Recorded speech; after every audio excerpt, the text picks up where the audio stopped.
Breaking news చూస్తున్నాం. అయ్యప్ప భక్తులు శబరిమలలో మకర జ్యోతి దర్శనం కోసం ఎంతగానో వేచి చూస్తూ ఉంటారు. ఈ క్రమంలో ప్రతి సంక్రాంతి పండుగకు దర్శనమిచ్చే జ్యోతిని చూసేందుకు లక్షలాది మంది భక్తులు శబరిమలకు చేరుకుంటారు. ఇందులో భాగంగా ఈ నెల 14న సంక్రాంతి పండుగ రోజు మకర జ్యోతి దివ్య దర్శనం కానుంది. దీంతో ముందస్తుగానే వేలాది భక్తులకు శబరిమల పోటెత్తారు.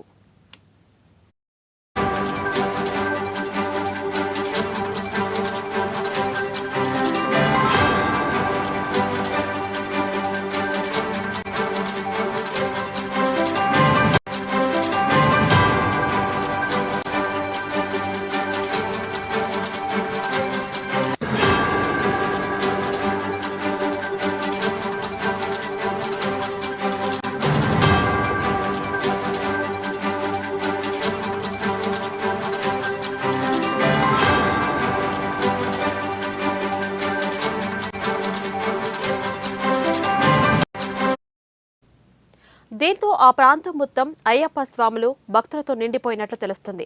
వేలాది మంది భక్తులు ముందస్తుగానే శబరిమలకు చేరుకోవడంతో రద్దీ భారీగా పెరిగిపోయింది. దీంతో పంబ వరకు అయ్యప్ప భక్తుల క్యూ లైన్లు చేరుకున్నాయి. దీంతో అయ్యప్ప స్వామి దర్శనానికి 12 గంటలకు పైగా సమయం పడుతున్నట్లు అధికారులు తెలిపారు.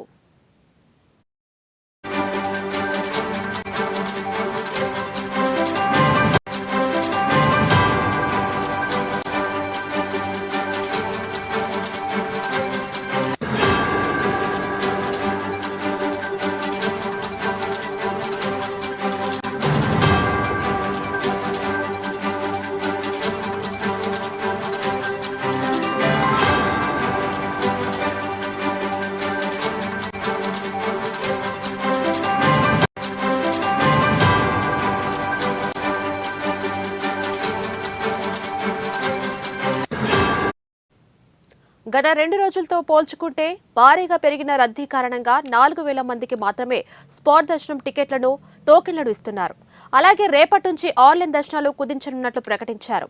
ఇందులో భాగంగా రేపు 50,000 మందికి, 14న 40,000 మందికి దర్శనం చేసుకునేందుకు అవకాశం కల్పించనున్నారు.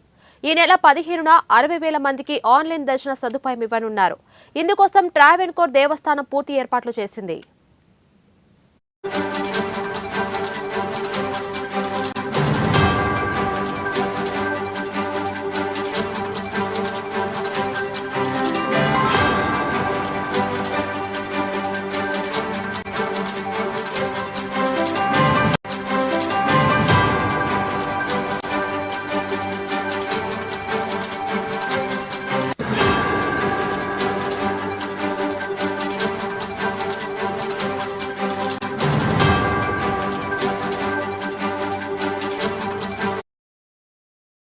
బ్రేకింగ్ న్యూస్ చూస్తున్నాం. అయ్యప్ప భక్తులు శబరిమలలో మకర జ్యోతి దర్శనం కోసం ఎంతగానో వేచి చూస్తూ ఉంటారు. ఈ క్రమంలో ప్రతి సంక్రాంతి పండుగకు దర్శనమిచ్చే జ్యోతిని చూసేందుకు లక్షలాది మంది భక్తులు శబరిమలకు చేరుకుంటారు. ఇందులో భాగంగా ఈ నెల 14న సంక్రాంతి పండుగ రోజు మకర జ్యోతి దివ్య దర్శనం కానుంది. దీంతో ముందస్తుగానే వేలాది భక్తులకు శబరిమల పోటెత్తారు. దీంతో ఆ ప్రాంతం మొత్తం అయ్యప్ప స్వాములు భక్తులతో నిండిపోయినట్టు తెలుస్తుంది. వేలాది మంది భక్తులు ముందస్తుగానే శబరిమలకు చేరుకోవడంతో రద్దీ భారీగా పెరిగిపోయింది. దీంతో పంబ వరకు అయ్యప్ప భక్తుల క్యూ లైన్లు చేరుకున్నాయి. దీంతో అయ్యప్ప స్వామి దర్శనానికి 12 గంటలకు పైగా సమయం పడుతున్నట్లు అధికారులు తెలిపారు.